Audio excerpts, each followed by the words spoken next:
Hey guys, Tony here. Hope you're doing well. It is Sunday, March 3rd. Hope you're holding strong in this new asset class that is cryptocurrencies. I have some big news to share with you. First and foremost, this is not financial or investment advice. If you're not subscribed, hit that subscribe button. Also smash the like button. Also, if you'd like to support the channel, check out my Patreon group link in the description.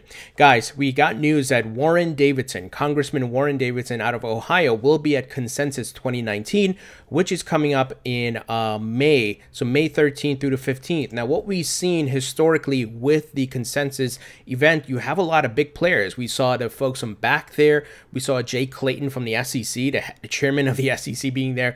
A lot of big movers and shakers there, guys. So we got Warren Davidson, one of the congressmen behind the Token Taxonomy Act, which is looking to position crypto outside of the existing securities laws. And I believe when passed will open up the floodgates because it will bring a lot of regulatory clarity.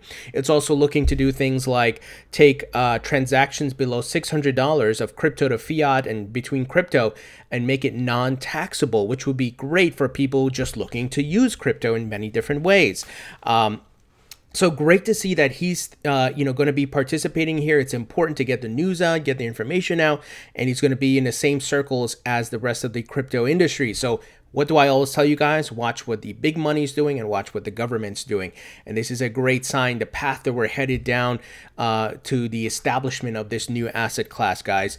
Now, there are going to be some other important people there as well at the event. I think they usually update, their list of speakers, and at the moment we got folks from different areas. So we got Henry Arliss. I'm not going to try to pronounce his last name, but he works at Price Water Cooper House, if I pronounce that correctly. Let me see. I'm trying to call out. We got folks from the Chamber of Digital Commerce. We got folks from Bloomberg Law. We got some senior analysts here from Bitcoin Live. We also have the chief technology officer at R3. Remember R3, and we're going to talk a bit about it in this video. They are leveraging XRP. We got some folks in the Bahamas government. Here's Warren Davidson. Oh, we have Tom Emmer as well. He's also a congressman who's pushing forth one of the crypto bills. So there's a lot of well-known folks here. And let's see how the list and so forth, continues to grow. Yeah, more folks from Bloomberg Law, more folks from the Chamber of Digital Commerce. Let's see. We got some folks from different universities. Oh, and we have Caitlin Long from the Wyoming Blockchain Coalition. Wyoming's doing some great things and getting laws passed locally within the state, obviously, for blockchain and crypto. Oh, we have Hester Pierce, Commissioner U.S. Of the SEC. This is great, guys. So let's see what comes out from this event. But this is great. Anyway, you guys can read through this. I don't want to go through everybody, but we got some big government officials and some from big people from institutions as well.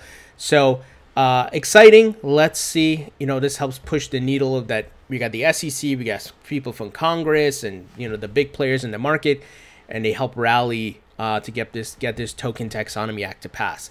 Now, we got some updates here on the Bitcoin Lightning Network. So Blockstream releases upgrade of its Bitcoin Lightning Network implementation. We've been talking about the Bitcoin Lightning torch that's been passing around to influencers. So blockchain development company Blockstream has released a new version of its Bitcoin scalability software, C Lightning. Post on the company's blog reveals March 1st. C Lightning is an implementation of the off-chain Bitcoin scalability solution, the Lightning Network, that is written in C programming language. Per the announcement, the latest version, C Lightning 0.7, is the major release in 8 months.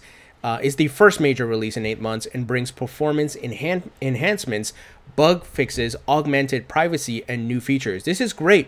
Like I've said, guys, I personally hold Bitcoin, I hold XRP, I hold Ethereum, and many others, and I believe Bitcoin desperately needs the Lightning Network. Now, it's great that they're making upgrades. As I said in my videos before, we have to let this actually play out, go through some trial and error testing, and it needs to be adopted by more software and apps and so forth, right? For example, Jack Dorsey said the Square Cash app would eventually adopt Lightning Network, but we actually have to get there, but at least some progress being made, because we know Bitcoin's utility sucks, right? It's just one of the slowest, the cost, the fees, and so forth are very high. That is why it needs the Lightning Network. And those of us who were around in the 2017, early 2018 bull run we know how long it took for Bitcoin to be transferred, and the fees were ridiculous. It was a major bottleneck. Well, along those lines of the Lightning Network, guys, apparently major U.S. retailer ditches Visa. We're talking about Kroger, now considering Bitcoin's Lightning Network. This is interesting. So U.S. retail giant Kroger is no longer accepting Visa credit cards as its chain of Smith's Food and drug stores. So Anthony Pompliano, many of you know him from Morgan Creek Capital, very nice guy, him and Mark Yusko. I met both of them in person at crypto Christmas party. He tweeted to offer to hook them up on Bitcoin's Lightning Network nationwide. This is interesting. Now, they haven't made any commitments, obviously, but Anthony is trying to get them to do this, right, guys? So I think this is a great move on his part. Let me try to open up the tweet here, where we need to look for these opportunities where these companies who are unsatisfied with the existing infrastructure of credit cards and so forth, and introduce them to crypto. So here's what he tweeted about it. He said he's looking to contact them, and I think he made another update as well that he, let's see here. Yeah, just finished up first call with someone on the Kroger digital team, world class forward-thinking crew. Looks like things are progressing. Stay tuned. So let's see. Maybe they adopt Bitcoin and Lightning Network, guys. That would be great if they start, accepting crypto as well. So shout out to Anthony for doing that. Now, moving ahead. This is interesting. There's a bit of a campaign going on by users. Angry Bitcoin fans delete Coinbase accounts to protest Neutrino acquisition. So as you guys know, I had reported on this, the Coinbase's adoption of the Neutrino technology, which really provides blockchain analytics and gives insight into who's doing what. So it's more of essentially taking like your profile on Coinbase and classifying it and having that data out there. Now, I'm not saying out there when I mean like releasing to the public, but they may be selling it. Now, here's the problem. The campaign, once again, it's hashtag delete Coinbase. Apparently, and shout out to this user who tweeted this, a Coinbase official responds to the hashtag delete Coinbase campaign saying they had to acquire Neutrino because their previous tracking provider sold Coinbase customer data to third parties, and that's why we should trust people the people we choose to do business with. And if I go to the actual tweet here he's referencing, and this is once again on reported here, Director of Institutional Sales at Coinbase praising Neutrino's best-in-class technology, saying that they needed to migrate to another provider because their previous one was selling client data to outside sources.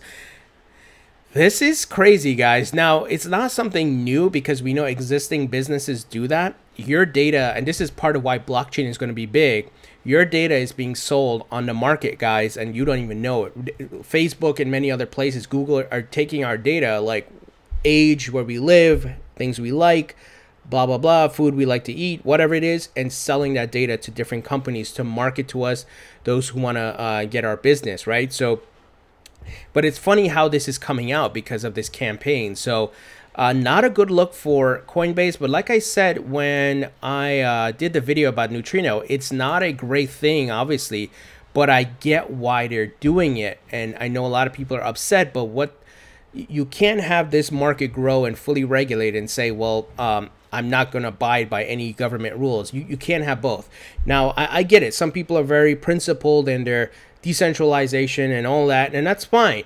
But you also got to be realistic in the real world that we live in. And this is where people sometimes get tunnel vision within crypto, as if crypto exists on its own planet, right? It doesn't. And the fact that we have the Token Taxonomy Act and many of these things coming into play, government's going to say, okay, we'll give you the regulation you want, but we also need to monitor who's doing what, right?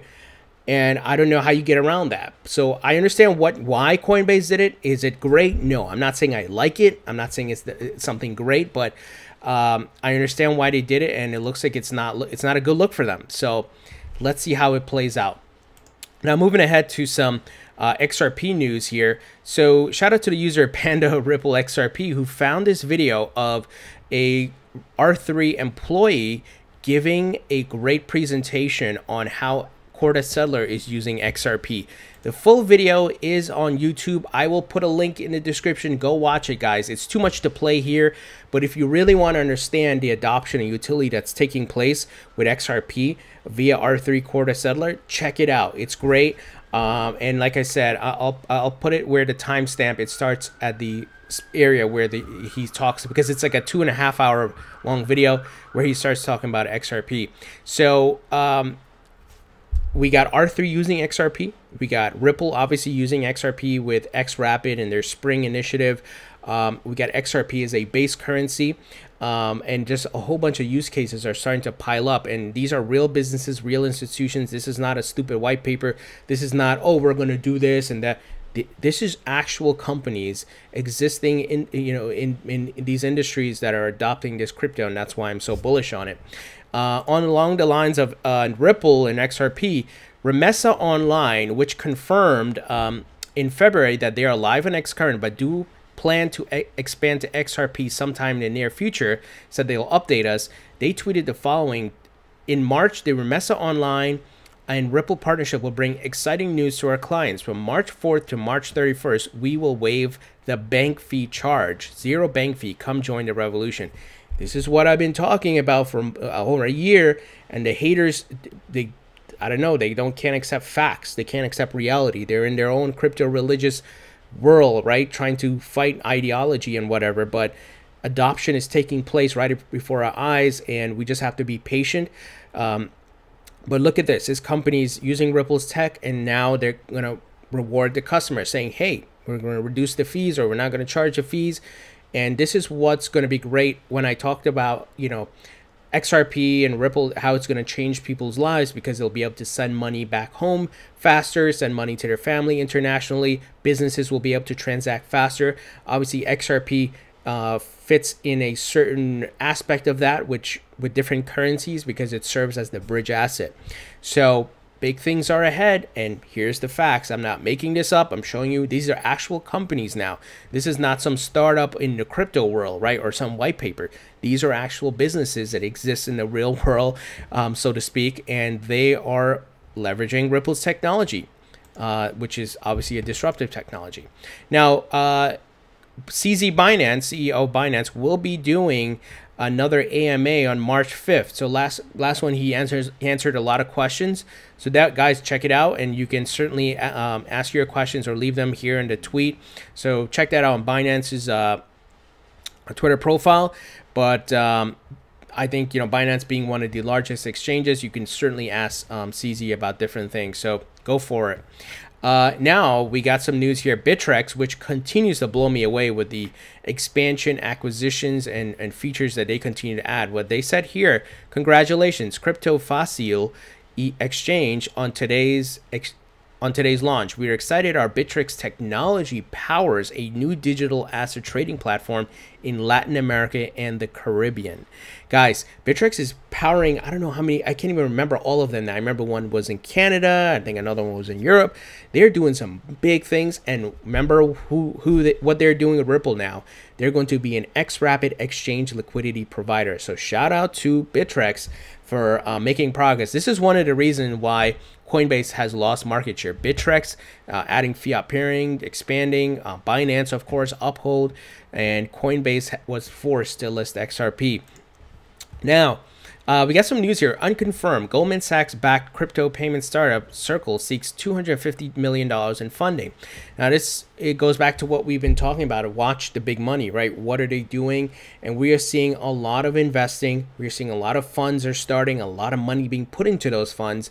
And Circle, we know, acquired Poloniex. They do a lot of OTC trading. We've talked about their OTC volume being up significantly year over year, along with Cumberland and the others. And they're looking to raise some more money, because I'm sure they're looking to expand to become a powerhouse. So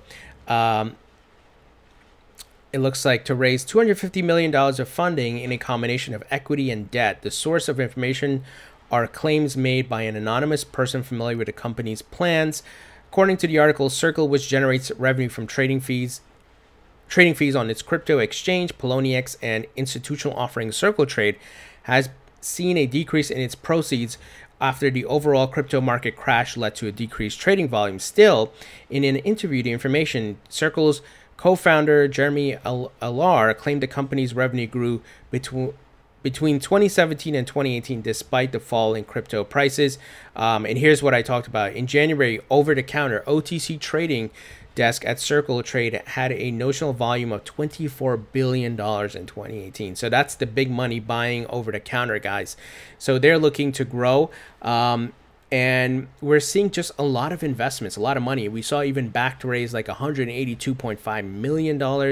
I mean, that's a lot of money, guys. So big things are ahead. And like I said, we are seeing both the government and the big money all headed toward the establishment, building out the infrastructure of this market.